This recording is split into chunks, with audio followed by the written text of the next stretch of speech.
bagi Bapak Ibu guru yang kami hormati, salam sehat dan bahagia bagi kita semua. Assalamualaikum warahmatullahi wabarakatuh. Salam. Salve.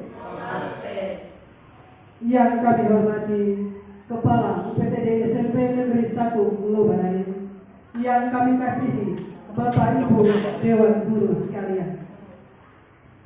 Pada kesempatan pertama, izinkan kami memanjatkan segala puji dan syukur kehadiran Tuhan Yang Maha Esa, karena atas perkenanannya kita semua boleh hadir bersama di ruangan ini guna melaksanakan kegiatan CGP Angkatan 9 dalam mensosialisasikan destinasi budaya positif modul 1.4.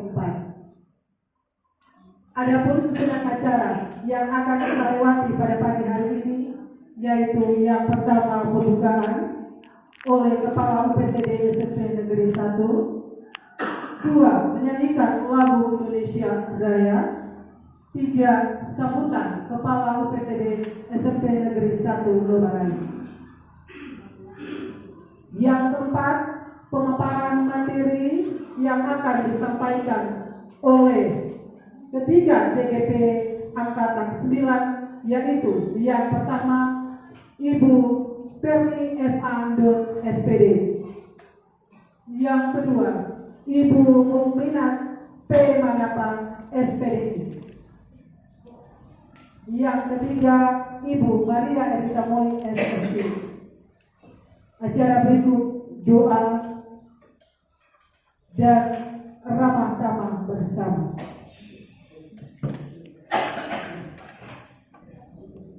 Bapak Ibu dimohon berdiri untuk kita memulai.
Agar dapat memperbaiki lakunya, bukan dasarnya.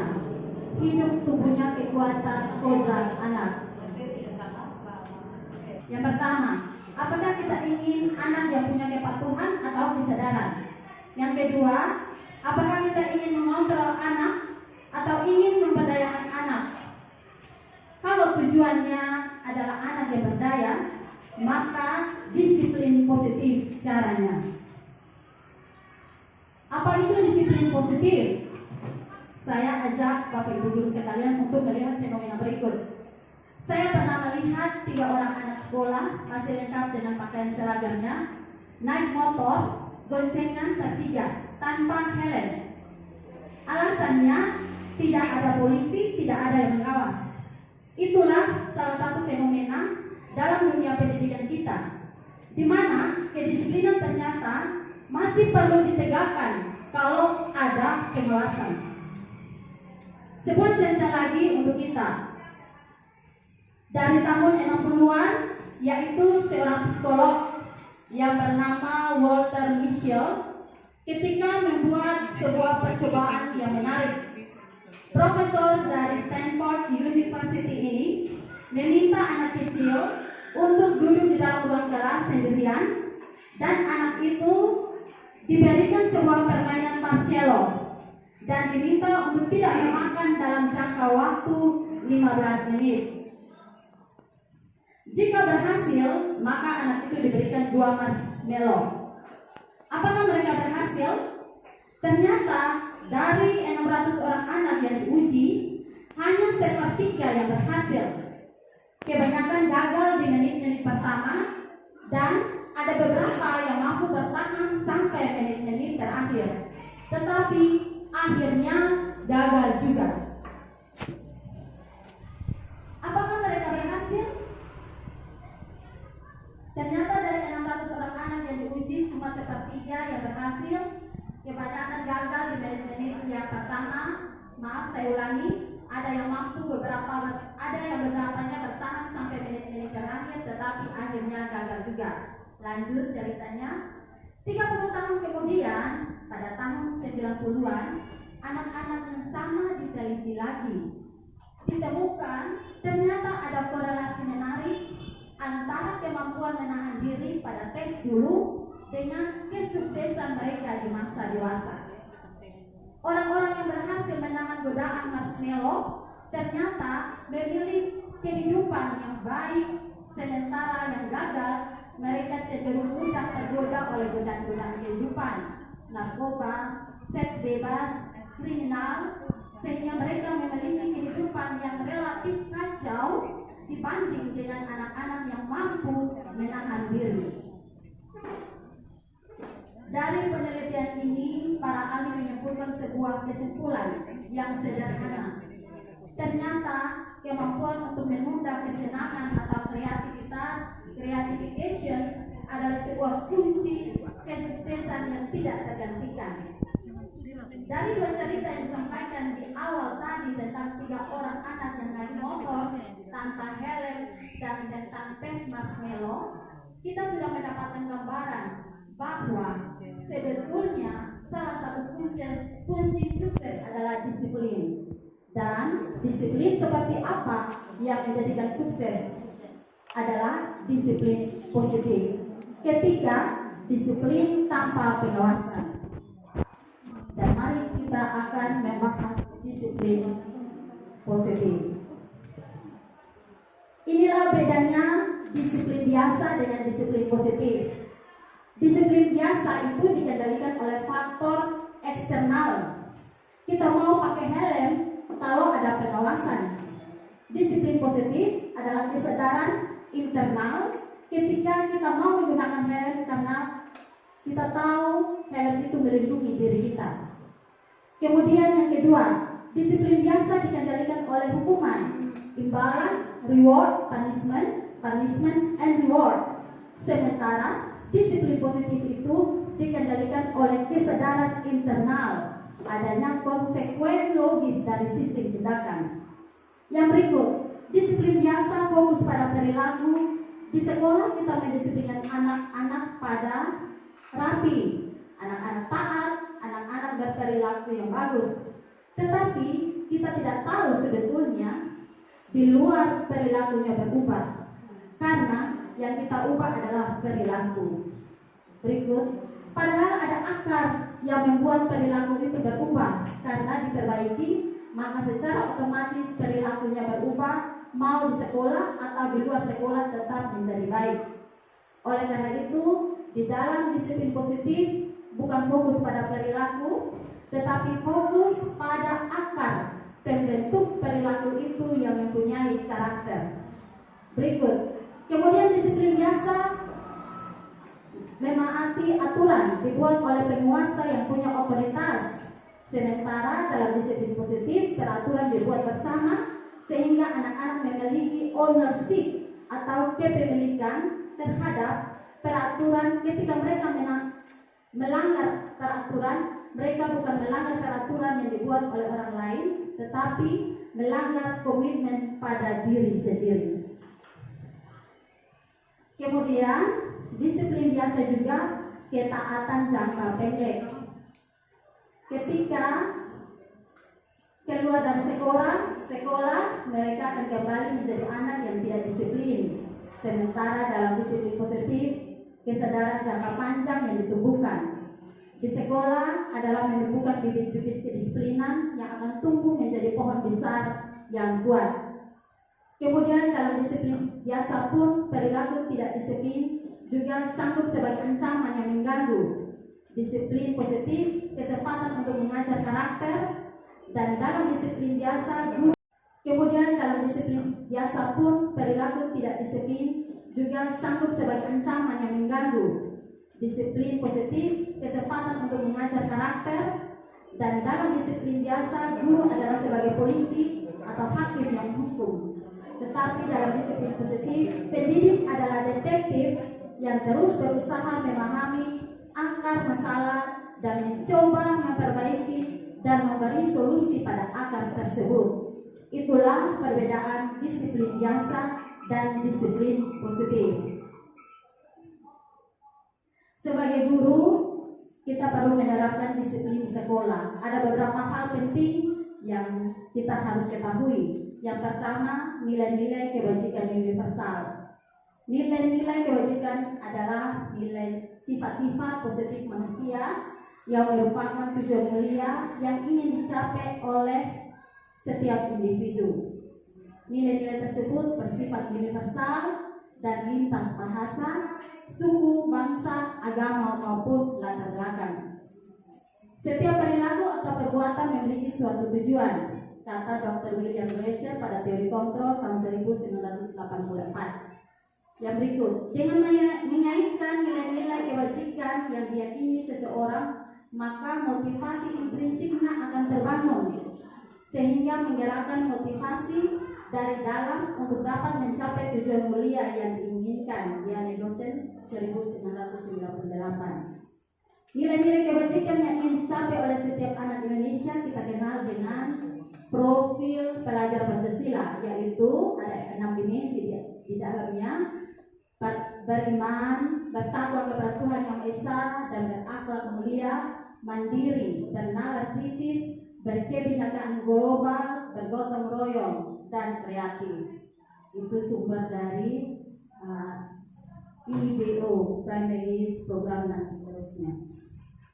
Berikut yang harus diketahui oleh guru adalah teori motivasi perilaku manusia. Ada 3 teori motivasi. Yang pertama, untuk menghindari ketidaknyamanan atau hukuman. Apa yang akan terjadi apabila saya tidak melakukannya, itu motivasi eksternal. Yang kedua, untuk mendapatkan imbalan dari orang lain atau institusi. Apa yang akan saya dapatkan apabila saya melakukannya, itu motivasi eksternal.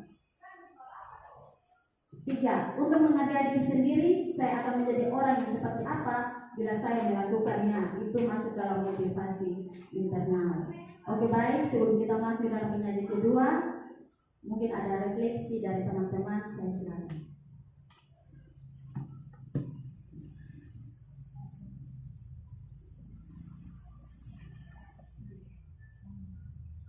Baik, terima kasih untuk kesempatan diberikan terkait dengan penyajian materi tadi, ya. Mungkin hal-hal yang telah disampaikan ini berharap pada bagian tadi diberikan gambaran perspektifnya pada kami, lalu mungkin ada masih penjelasan yang supaya bisa menjadi sebagai gambaran. Mungkin ke depan tidak ada lagi yang seperti ini, mungkin bisa kita ambil dengan baik sehingga itu sebagai masukan instruksi ibu supaya jangan terus melotot kepada saat yang ada. Kalau gambar saya lebih sekali sebenarnya langsung baca saja dan sudah. Tapi artinya ini masih sudah ada ini di order code tidak dimasukkan ke atas, tapi masukkan untuk teman-teman sepertiga depan. Jadi poin yang mau digambarkan oleh saya itu jangan berubah penjelasan terperinci lah, hanya dia punya poin penting-penting apa saja yang terbuat nanti penjelasan terperinci. Kami juga memang bagi slide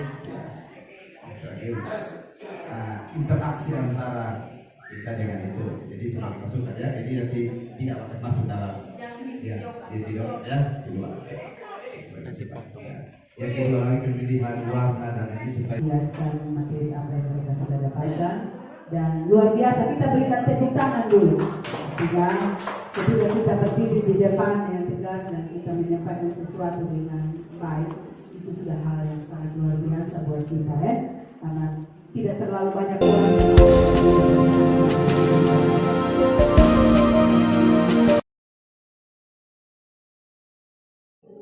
Ya, selamat siang Bapak Ibu. Masih semangat.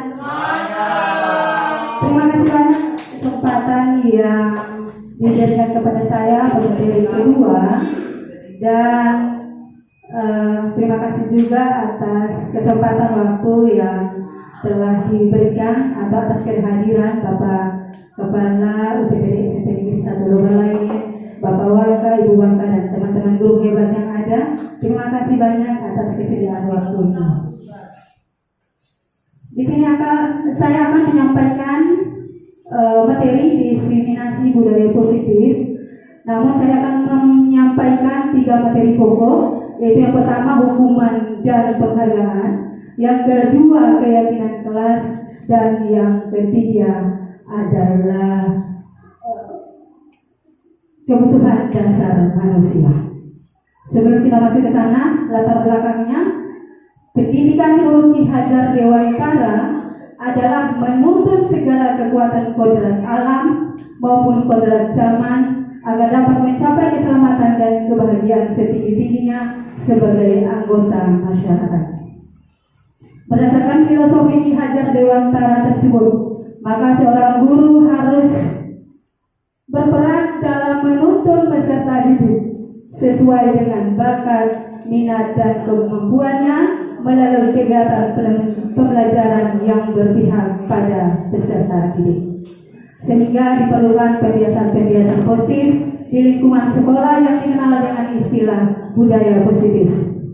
Budaya positif mendorong peserta didik untuk berpikir, bertindak, dan menciptakan sebagai proses memerdekakan dirinya sehingga peserta didik lebih mandiri dan bertanggung jawab.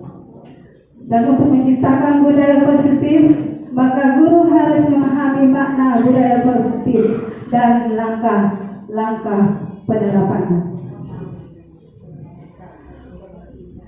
Tujuan hasil nyata budaya positif yaitu yang pertama, agar semua memahami tentang budaya positif. Yang kedua, menumbuhkan budaya positif. Yang ketiga, membentuk karakter. Yang keempat, menumbuhkan motivasi intrinsik peserta didik. Yang kelima, membentuk rasa hormat peserta didik. Dan yang terakhir, menciptakan lingkungan yang harmonis dan nyaman. Adapun capaian umum dari modul 1.4 ada 3 poin. Yang pertama, konsep pendidikan menurut Ki Hajar Dewantara dalam konsep budaya dan lingkungan positif di sekolah yang berpihak pada peserta didik. Yang kedua, sebagai evaluasi dan refleksi mengenai konsep disiplin positif untuk menciptakan peserta didik dengan P3 atau profil belajar Pancasila. Dan yang terakhir, peran guru dalam membangun budaya positif dan menetapkan konsep disiplin positif dalam berinteraksi dengan peserta didik. Ada capaian khusus, ada 3. Kebetulan kita ada 3 orang. Dari yang pertama, konsep perubahan paradigma, nilai-nilai kebijakan universal, keyakinan kelas, hukum dan penghargaan, restitusi dengan 5 posisi kontrol, dan yang terakhir adalah segitiga restitusi.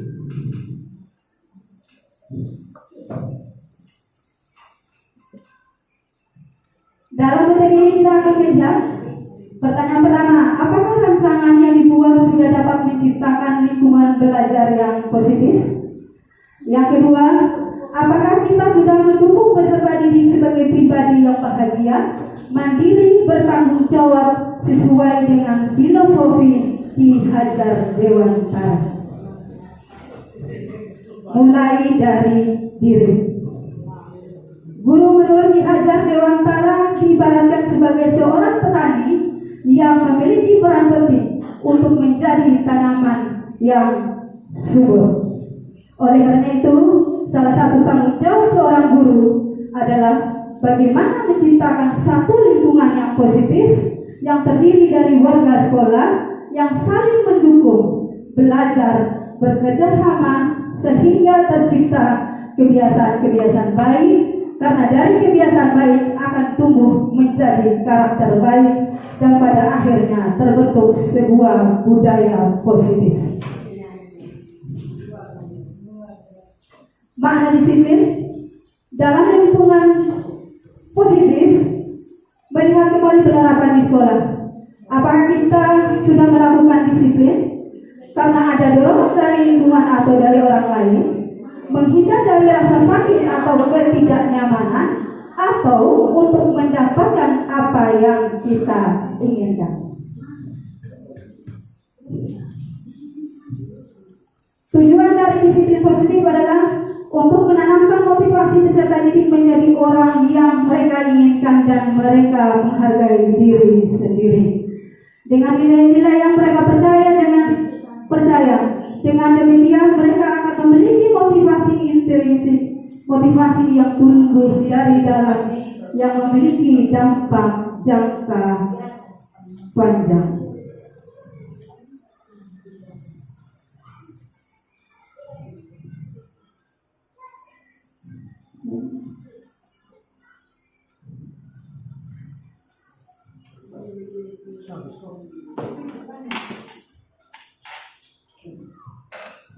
Nilai-nilai kebajikan universal menurut Ki Hajar Dewantara dan Dian Gosen mengatakan bahwa disiplin sebagai bentuk kontrol diri untuk mencapai satu tujuan, dan tujuan mulia ini akan mengacu pada nilai atau prinsip yang dianut seorang yang disebut dengan nilai-nilai kebajikan universal. Nilai-nilai kebajikan universal mencakup ada 4: keadilan, tanggung jawab, kejujuran, bersyukur, lurus hati, prinsip, integritas, kasih sayang, rajin, komitmen, percaya sampai satu tujuan. Dan tujuan mulia ini akan mengacu pada nilai atau prinsip yang dianut seorang yang disebut dengan nilai-nilai kebajikan universal.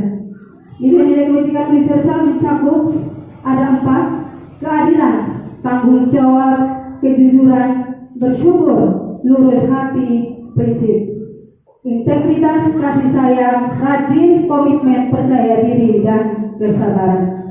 Dari nilai kebajikan inilah yang dicapai oleh anak Indonesia dikenal dengan P3 Profil Pelajar Pancasila, yang di dalamnya ada beriman dan bertakwa kepada Tuhan Yang Maha Esa, mandiri, bernalar kritis, berkebinekaan global, dan bergotong royong.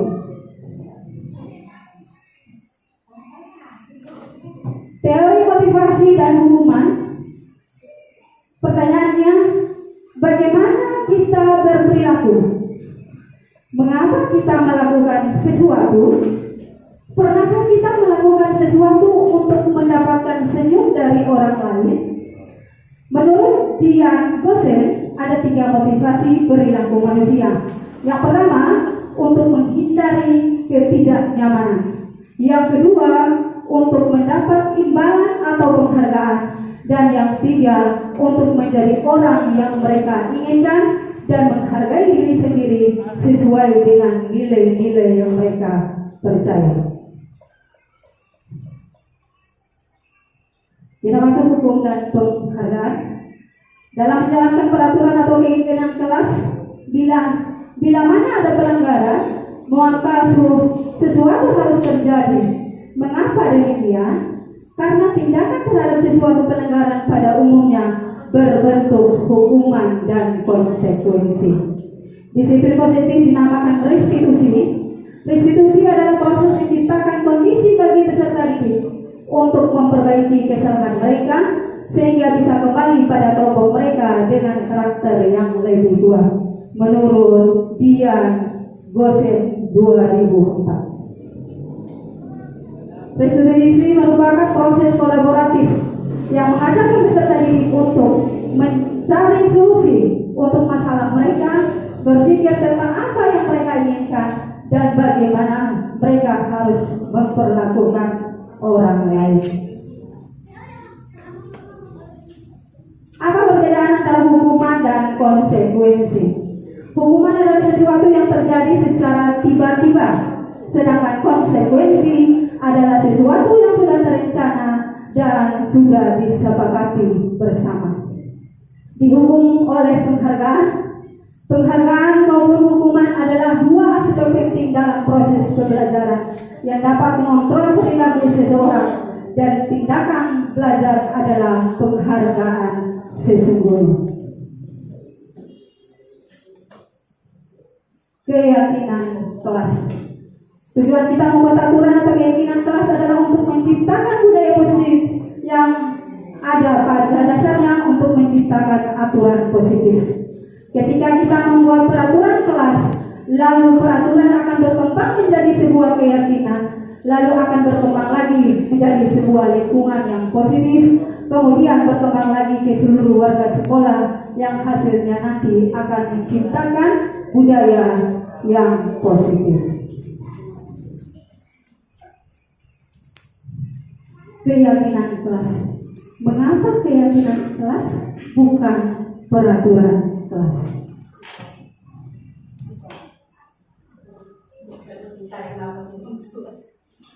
Karena keyakinan akan lebih memotivasi seseorang lebih dalam secara intrinsik. Keyakinan kelas disepakati secara bersama-sama dan ditaati bersama-sama karena keyakinan kelas dibuat oleh peserta didik, dilaksanakan oleh peserta didik, dan untuk menanamkan nilai kebajikan. Sedangkan peraturan kelas dibuat oleh sepihak tanpa persetujuan objek yang melaksanakannya.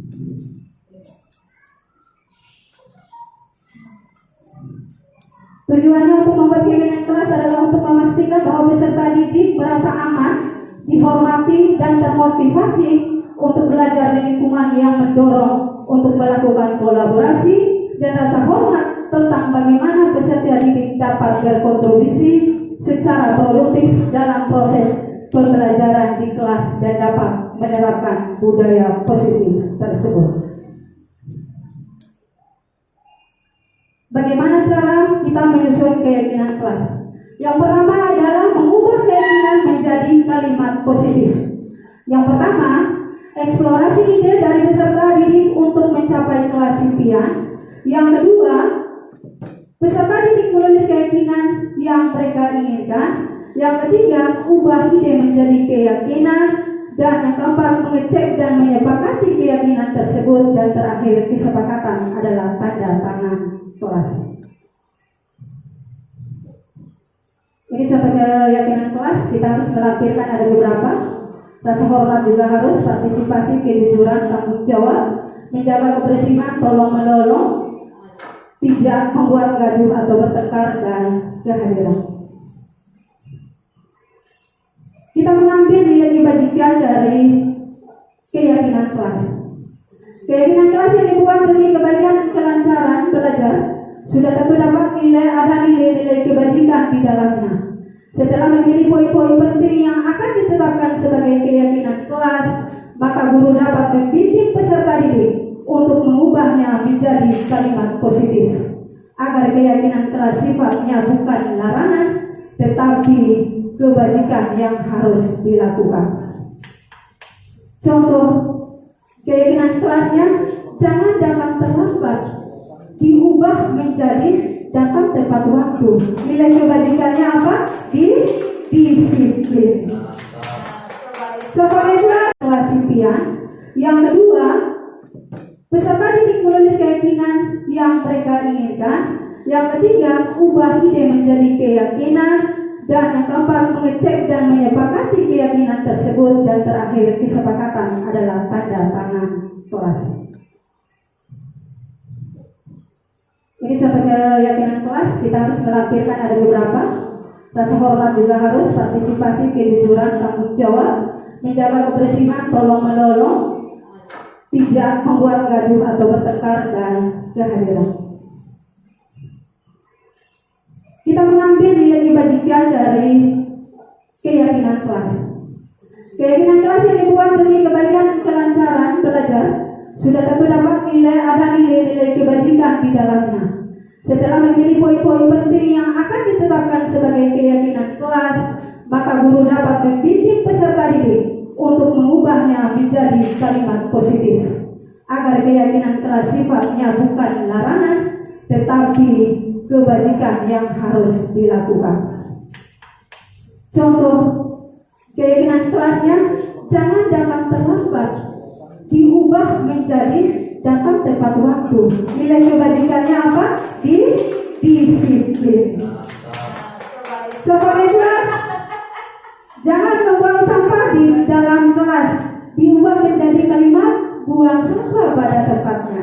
Nilai kebajikannya adalah hormat dan santun.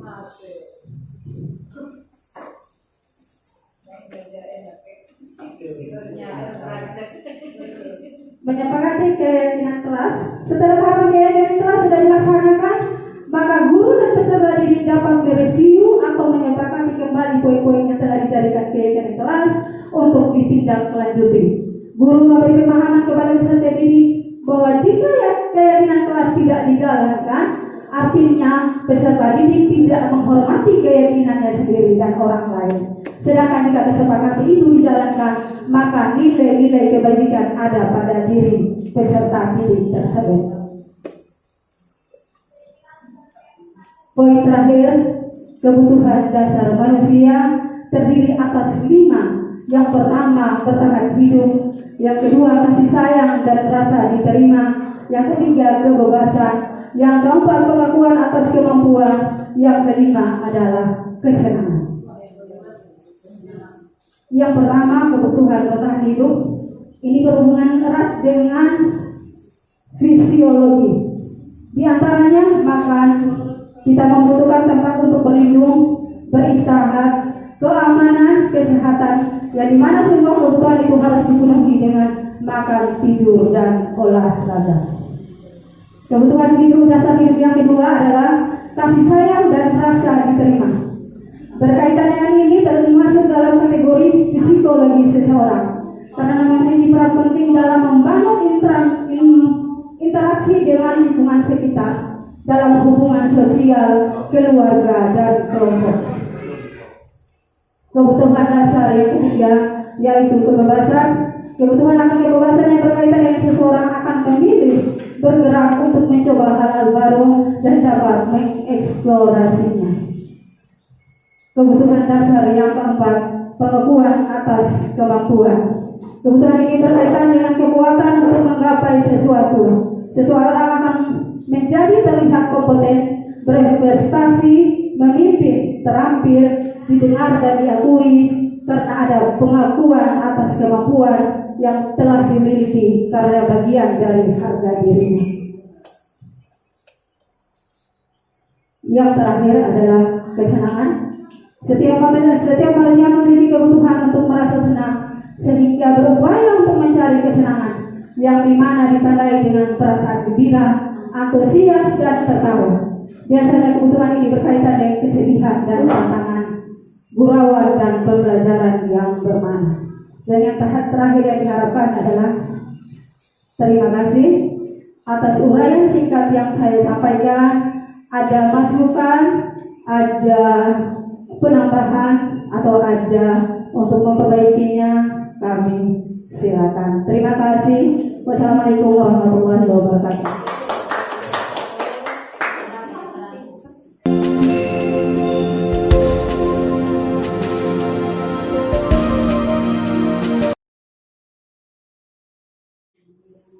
Ya, terima kasih banyak Bapak Ibu guru hebat. Semoga kita tidak Sebelum kita masuk di materi terakhir, yaitu akan disampaikan oleh Ibu Maria Edita Mui tentang restitusi dan 5 fungsi kontrol. Waktu dan kesempatan kami berikan.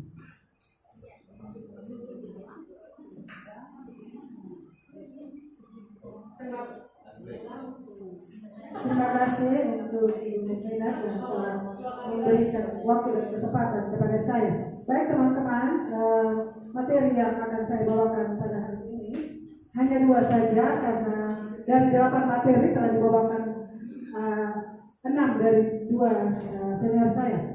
Saya mendapatkan materi tentang posisi kontrol. Nah, ini adalah kata-kata pengantar yang biasa dilakukan oleh kita sebagai Bapak Ibu guru. Untuk posisi kontrol ini tidak hanya dilakukan oleh Bapak Ibu guru di sekolah, tetapi juga posisi kontrol bisa dilakukan oleh atasan kita, mungkin kepala sekolah atau pejabat lainnya. Nah, yang berikut ini saya memberikan gambar tentang posisi kontrol, kurang lebih ada 5. Kalau Bapak Ibu lihat di atas, seorang laki-laki atau seorang guru menunjuk kepada anak, itu adalah posisi kontrol sebagai penghukum. Tentunya dalam menerapkan keyakinan kelas, kita bisa melakukan kelima posisi kontrol itu. Yang pertama tadi itu adalah penghukum, yang kedua 2 orang itu sedang berbalikan, itu adalah posisi sebagai teman, yang ketiga mereka sebagai pembuat rasa bersalah. Ada 2 orang yang sedang bertengkar memperebutkan satu bola lampu. Yang berikut ada grafis di sana sebagai pemantau, dan yang kelima adalah sebagai manajer. Untuk posisi sebagai penghukum, biasanya kita guru ketika siswa kita melakukan tindakan atau kesalahan, kita menggunakan gestur tubuh. Hei, kenapa kamu terlambat? Apa penyebab kamu terlambat? Dan seterusnya. Jadi hal-hal itu yang biasa Bapak Mama terapkan di dalam lingkungan belajar sekolah. Nah, yang berikut adalah posisi sebagai teman. Nah, ketika kita memediasi suatu masalah yang dilakukan oleh siswa kita dalam hal sebagai teman, tentunya kita menggunakan pendekatan persuasif, menggunakan gestur tubuh yang lebih halus, kata-kata yang lebih lembut. Yang berikut adalah posisi sebagai pengontrol, artinya setelah kita membuat kesepakatan kelas, sekian banyak kesepakatan kelas yang ada, kita bertanggung jawab mengontrol. Nah, tanggung jawab itu ditunjukkan dengan disiplin kita sendiri. Ya, kita sebagai guru tentunya kita menunjukkan teladan. Ya, kalau kita membuat kesepakatan kelas bersama siswa, jangan terlambat. Lalu bagaimana kalau Bapak Ibu guru terlambat? Nah, hal yang biasa saya lakukan ketika saya terlambat 5-10 menit, saya biasa memohon maaf, dan saya berjanji kepada siswa saya untuk yang berikut saya tidak terlambat lagi. Itu tentang posisi kontrol sebagai pemantau. Yang tadi saya bilang bahwa kita selalu memantau seluruh aktivitas peserta didik dalam hal keyakinan kelas yang sudah kita sepakati bersama. Yang berikut adalah posisi kontrol sebagai manajer. Ya, sebagai manajer tentunya kita juga selalu membimbing anak-anak kita menuju hal-hal yang positif. Yang ketiga, yang kelima,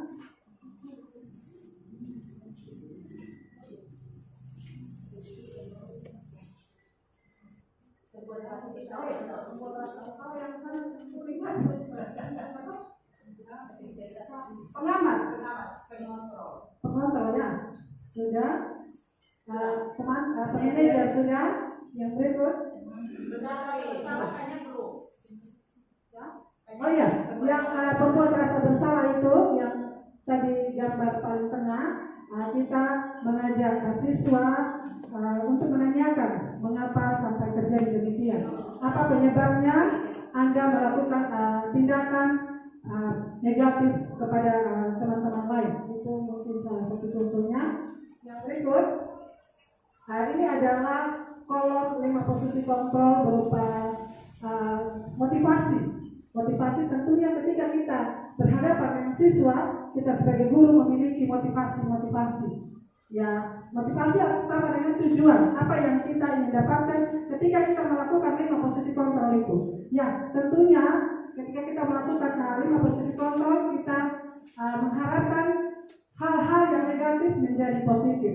Yang berikut, ini adalah kolom pertanyaan yang saya sediakan bagi siswa ketika ia melanggar peraturan. Ini sebagai refleksi kepadanya ketika dia kembali, dia bisa mengisi untuk memperbaiki. Yang terakhir, materi tentang segitiga restitusi. Tentunya segitiga restitusi ini pengalaman Bapak Ibu yang pengalaman yang senior duluan menjalankannya.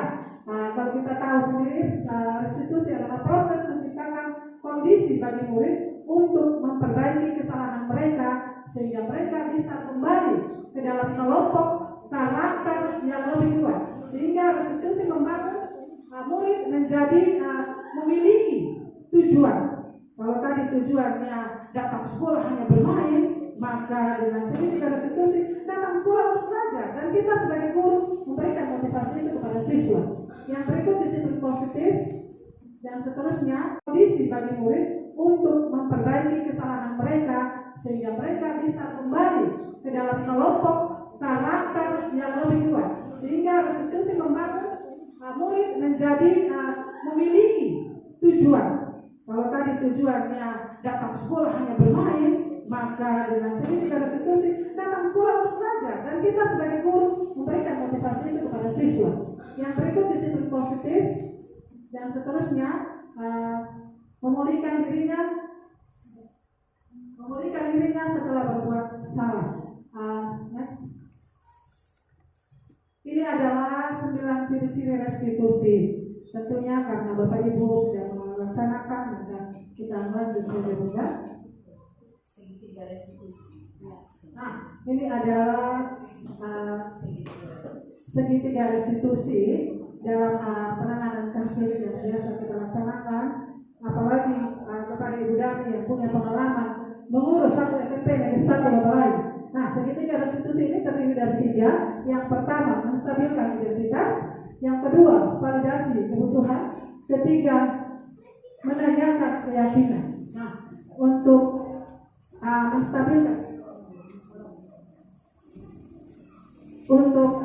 menstabilkan identitas, contohnya ketika siswa misalnya Ibu Dami dengan Pak Mun sedang bertengkar. Nah, tentunya kita mengingatkan kepada mereka bahwa setiap manusia pasti melakukan kesalahan. Nah, apakah kesalahan ini harus lanjut atau tidak? Maka kita meyakinkan siswa itu untuk memperbaiki kesalahan-kesalahan yang dibuat. Nah, tentunya Bapak Ibu punya banyak kalimat atau kata-kata yang memotivasi mereka dalam menggali identitas mereka itu sendiri. Yang kedua adalah memvalidasi kebutuhan. Tentunya ada latar belakang. Tadi Ibu Dami dan Pak Mu bertengkar karena apa? Ibu Dami bilang, Pak Mu ini bangga udah bapak. Nah, kan di sekolah ini sering ganggu panggil Bapak Purnama. Akhirnya itu menyakiti hati Ibu Dami. Lalu Ibu Dami mulai bangun, mulai hajar Pak Mu. Nah, itu adalah kebutuhan. Sehingga kita juga sebagai guru memahami kebutuhan tingkah laku siswa untuk memperbaikinya. Yang terakhir, kondisi bagi murid untuk memperbaiki kesalahan mereka sehingga mereka bisa kembali ke dalam kelompok karakter yang lebih kuat. Sehingga restitusi membangun murid menjadi memiliki tujuan. Kalau tadi tujuannya datang sekolah hanya bermain, maka dengan segitiga restitusi datang sekolah untuk belajar, dan kita sebagai guru memberikan motivasi itu kepada siswa. Yang berikut, disiplin positif dan seterusnya, memulihkan dirinya setelah berbuat salah. Next. Ini adalah 9 ciri-ciri restitusi. Tentunya karena Bapak Ibu sudah melaksanakan, maka kita lanjut saja, Bunda. Segitiga restitusi. Nah, ini adalah segitiga restitusi dalam penanganan kasus yang biasa kita laksanakan, apalagi kepada Ibu Dami yang punya pengalaman mengurus satu SMP negeri 1 Babalai. Nah, segitiga restitusi ini terdiri dari 3. Yang pertama, menstabilkan identitas. Yang kedua, validasi kebutuhan. Ketiga, menanyakan keyakinan. Nah, untuk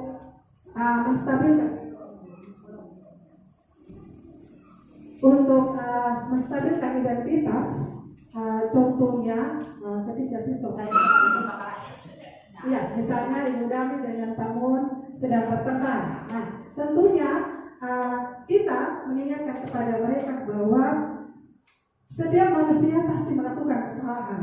Nah, apakah kesalahan ini harus lanjut atau tidak? Maka kita meyakinkan siswa itu untuk memperbaiki kesalahan-kesalahan yang dibuat.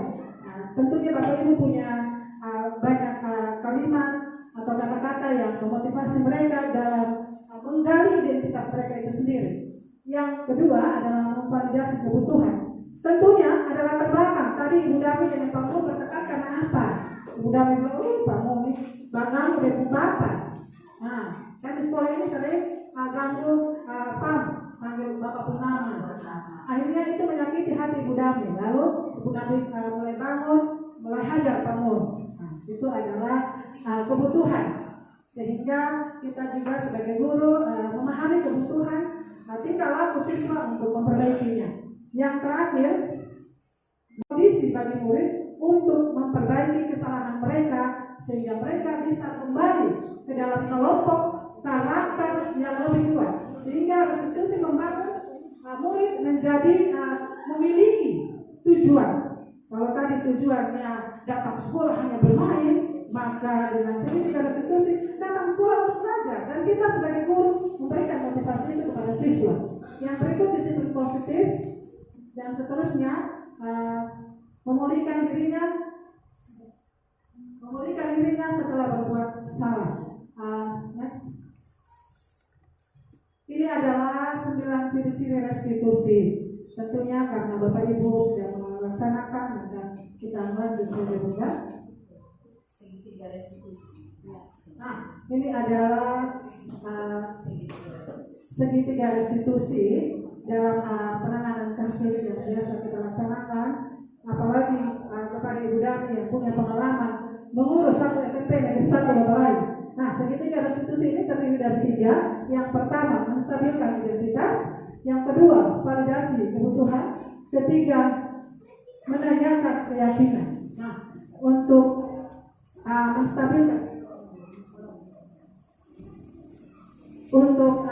menstabilkan identitas, contohnya ketika siswa ya, misalnya Ibu Dami dengan Tamun sedang bertengkar. Nah, tentunya kita mengingatkan kepada mereka bahwa setiap manusia pasti melakukan kesalahan. Nah, apakah kesalahan ini harus lanjut atau tidak? Maka kita meyakinkan siswa itu untuk memperbaiki kesalahan-kesalahan yang dibuat.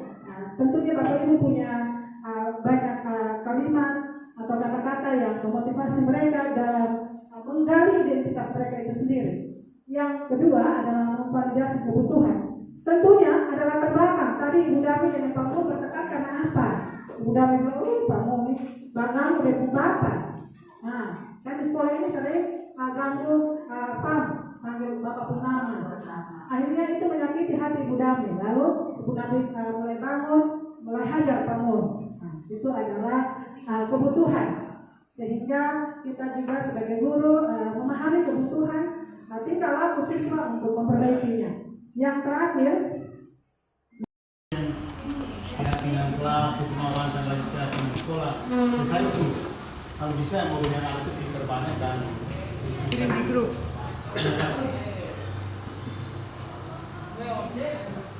baik, terima kasih kepada Bapak Leo. Terima kasih, kita berikan aplaus karena kesimpulan yang terakhir bahwa dalam ketika kita menerapkan segitiga restitusi, 5 posisi kontrol, tentunya posisi sebagai manajer yang harus kita ambil. Terima kasih. Untuk acara selanjutnya kita menunggu Bapak Kepala Sekolah untuk menutup kegiatan kita pada siang hari ini. Kita memberikan waktu dan tempat kepada Bapak untuk menyampaikan sepatah dua kata. Terima kasih. Oke, baik kawan-kawan, jadi kita telah mengikuti pemaparan dari kawan-kawan kita calon guru penggerak angkatan 9 tahun 2023 yang sudah pada kesempatan ini mau berbagi dengan kita yang ada di sini. Semoga apa yang telah disampaikan oleh teman-teman tadi artinya tidak habis di sini dan bisa dipraktikkan di aplikasinya, sehingga apa yang menjadi keinginan kawan-kawan atau rencana kawan-kawan yang memang kalau kita lihat itu ideal sekali kalau sampai terjadi luar biasa. Ini hanya butuh mulai dari diri kita, terutama dari kawan-kawan bertiga. Nah, itu mesti menjadi panutan atau contoh sehingga bisa diikuti oleh teman-teman lain seperti Ibu Maria, Ibu Beni, Ibu Esther, Ibu Krisna, dan ini supaya bisa jadi contoh. Artinya begini kawan-kawan, ini bukan sekedar pemenuhan administrasi belaka orang bilang, tapi memang yang kawan-kawan yang tuliskan ini memang untuk dikembangkan, itu seperti itu. Jadi baik kawan-kawan, saya mengucapkan terima kasih untuk ibu bertiga dan juga kawan-kawan yang sudah bersedia untuk mengikuti kegiatan ini dari awal hingga akhir, dan kegiatan ini dapat berjalan dengan baik. Sekian dan terima kasih. Sekali lagi izinkan saya mengucapkan terima kasih atas segala partisipasi dari Bapak Kepala Sekolah, Bapak Ibu Guru. Sekian dan terima kasih.